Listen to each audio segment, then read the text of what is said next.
WL Sports. All right, thanks, Steve. And today at 4 on Sports Talk, Bobby Hebert and Deke Bellavia. Saints great Deuce McAllister joins the guys. They'll be talking Super Bowl, Saints, and Pelicans. And then we switch to Tiger Hoops. LSU battling Tennessee. Pre-game 5 p.m. Tip-off 5:30 right here on your home of the Saints in LSU. WWL. We'll check weather and traffic next. WWL News Time, 11:06. When you're hiring, you want qualified candidates fast, and it can be hard to know where to find them. More than 3 million businesses use Indeed.com, the world's #1 job site. Whether you need entry-level or highly skilled employees, Indeed helps you find great talent and make the right hire. Indeed is offering new users a $50 credit to use their first job post premium visibility as a sponsored job. Redeem this offer at Indeed.com/promo. That's Indeed.com/promo. Terms, conditions, and quality standards apply. For life's sakes and stains, choose Blue Emu Continuous Pain Relief Spray. It works fast, and it's easy to use. Designed to work odor-free in all those remote areas. It works here. It's odor-free here. It works here. Blue Emu Continuous Pain Relief Spray. Fast-acting, easy to use, odor-free pain relief for all those remote areas. Available at Walmart, Walgreens, CVS, and other fine retailers. WWL News Time, 11:07, as we go to the Pinpoint Forecast Center for the latest. Enjoy the beautiful weather we'll have today. We'll be milder out there as well with partly cloudy skies and a high around 66. More clouds arrive tonight, making it mostly cloudy, but it won't be quite as cold. Low temperatures north of the lake drop to the lower 50s and south of the lake in the mid-50s. On Thursday, we'll keep those clouds around with also a 10% chance for a shower. It will be a milder day with a high around 70. This cold front moves through Thursday night into early on Friday morning. We'll have a 30% chance for a few morning showers. Partly cloudy, breezy, and much cooler by the afternoon. High temperatures in the upper 50s. From the Pinpoint Forecast Center, I'm WWL TV meteorologist Dave Nussbaum. Right now, lots of sunshine. 54 at the airport in Kenner on the North Shore, Slidell. Sunny, and it's up to 58. I'm David Blake, WWL First News. Now, traffic. From the WWL Traffic Center, I'm Bob Frost. Still got a problem coming in from the Mississippi area around the Pearl River Bridge. All lanes are blocked at the Pearl River Bridge due to an accident involving an 18-wheeler. And we got about a 7 to 8 mile stack up behind that. So you want to take the alternate route of 603 over to 90 to avoid that issue. In the meantime, as you make your way through the Kenner and Metairie area on the I-10, we're in pretty good shape. No problems on the Bonnie Carey Spillway, and no advisories for the Causeway Bridge. All clear at the high rise in New Orleans East. Coming in from the New Orleans East area on the I-10, approaching the Pontchartrain Expressway. Stop-and-go traffic backing up back around Orleans Avenue through the Claiborne flyover. Opens up after Loyola. Problem-free crossing the Crescent City connection. Same for the Huey Long Bridge. I-12 and I-55 all in good shape. Traffic brought to you by CC's. At CC's, if you don't see what you want on the buffet, you can order your own personal pizza. There's thousands of ways to customize it your way, and it's included with your buffet for just $5 and change. Only at CC's, dine-in only, price may vary, restrictions apply. Have a traffic tip, call WWL 504-260-INFO.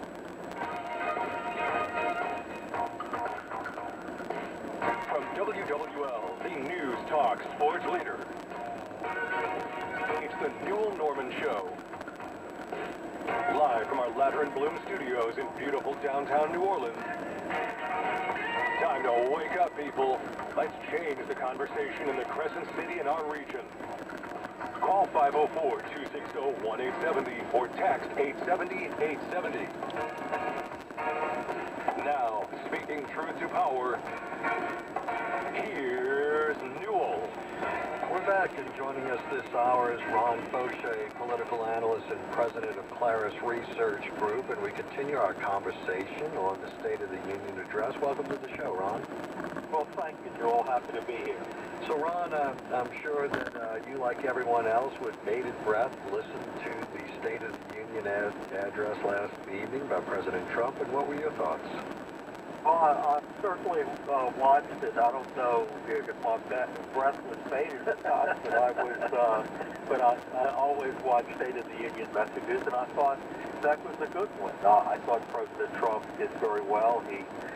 His rhetoric was more uplifting and more inspirational than it usually has been. I thought he had a good unity theme. I was very happy to see he praised the Cajun Navy and, local Congressman Steve Scalise the way he did. So there were a lot of strong points to his speech. And it was well delivered, it was well written, and I think it was one of Donald Trump's best speeches so far. So, the big question was which Trump shows up last night, and I got the feeling that, that Trump that governs in prose showed up last night, and I thought as well that he gave a great speech overall in his style and his demeanor. I really kind of thought that some of the subjects that he talked about lacked specific details and really was more of a reaffirmation of policy statements that he had made previously. Yeah, I think that's true. There are two Trumps. There's teleprompter Trump and there's the Twitter Trump.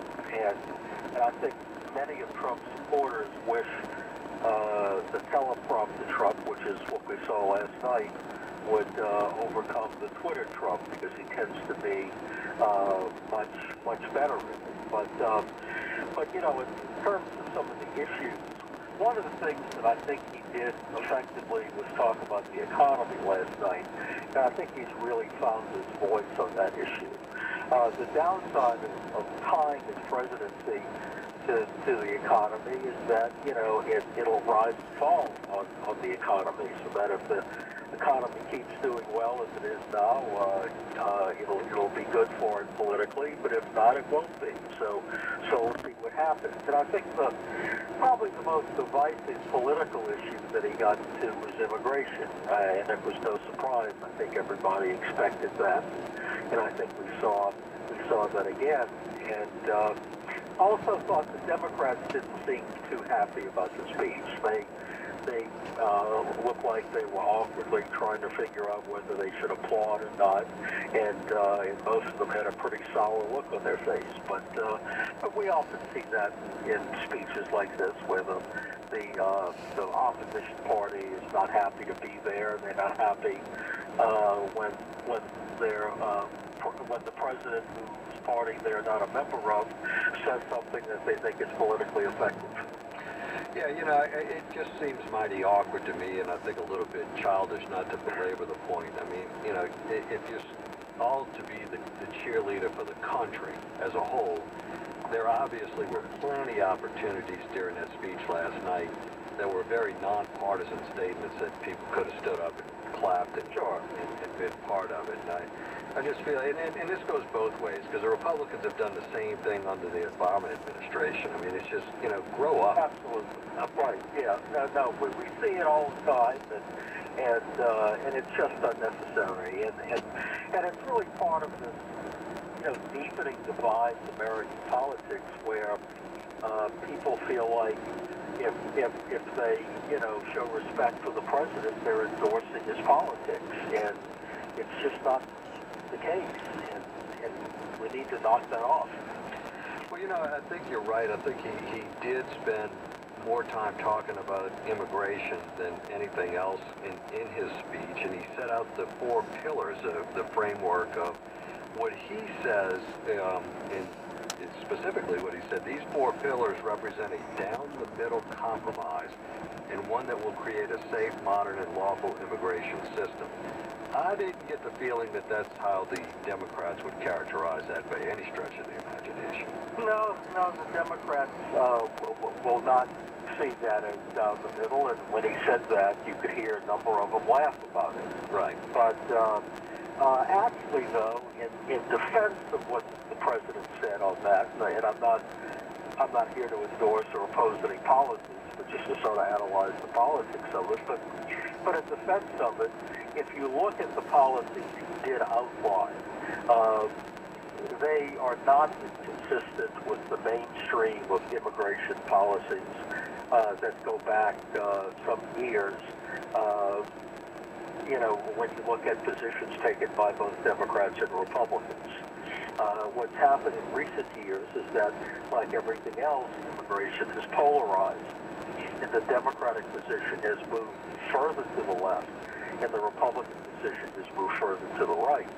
But a lot of the positions he outlined, I really don't think are that far out of the mainstream. You know, the DACA issue is one that the Democrats are going to fight about, and the diversity lottery, and of course there's opposition on the part of the wall, but even something like the wall, I think, could be dealt with and compromised on, because it seems to me that based on comments that Republicans in Congress have made about the wall, and